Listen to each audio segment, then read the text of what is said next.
কি ও বিল্লাল ভাইয়া, জ্বলে জ্বলে এখন জ্বলে। আরো 100 টাকা দামের বই 1000 টাকা দিয়ে বিক্রি করো, বিক্রি করো, বিক্রি করবা না আর?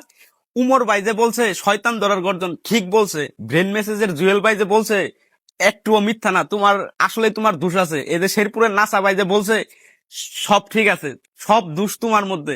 এই 100 টাকা দামের বই তুমি বেচো 1000 টাকা, তো তোমার নামে সমালোচনা হবো? হবো না মানুষের নামে হবো? আহা, 1000 টাকা দামের বই, 100 টাকা দামের বই তুমি 1000 টাকা বেচো? এ, শুনেন শুনেন শুনেন, কি ভাবছেন সব দোষ বিল্লালের? বিল্লাল, সব দোষ বিল্লালের। আর আপনার আমরা ধোয়া তুলসী পাতা। এই বই 1000 হোক কিংবা 10,000 হোক কিংবা 1 টাকা হোক, এই বই কি আপনাদের বলছে বিল্লাল নিজে যে এই বই আমার কিনোনি লাগবো? কিনো, তোমরা কিনো, বেশি করে কিনো। দোষ তো আপনাদের। আর এখন আপনারাই দোষ দিতেছেন বিল্লাল রে যে এক বই 100 টাকা দামের বই 1000 টাকা দিয়ে মানুষে নেয়।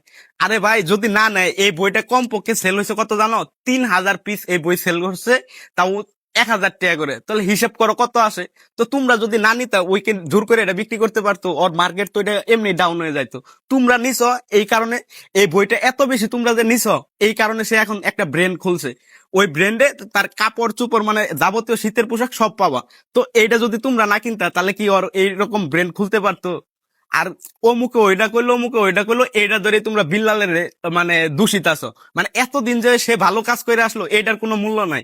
এখন দোষ বিল্লালের। 1000 টাকার বই বেচতেছে ও, ওর বই 1000 টাকা বেচুক কিংবা 10,000 টাকা বেচুক, ওর বই 1000 টাকা বেচুক কিংবা 10,000 টাকা বেচুক, এটা তোমার আমার এত মাথা ঘামে কে? এত সমালোচনা কে ওরে নিয়ে? ওর জিনিস ওর পোষালে বেচবো, না পোষালে বেচবো না।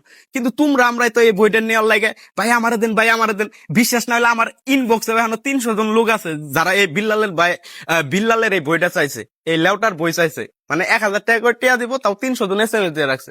কেন ভাই? তোরা যদি বই না নিতি, বই যদি না নিতি, তাহলে কি ওই বেচতে পারতো?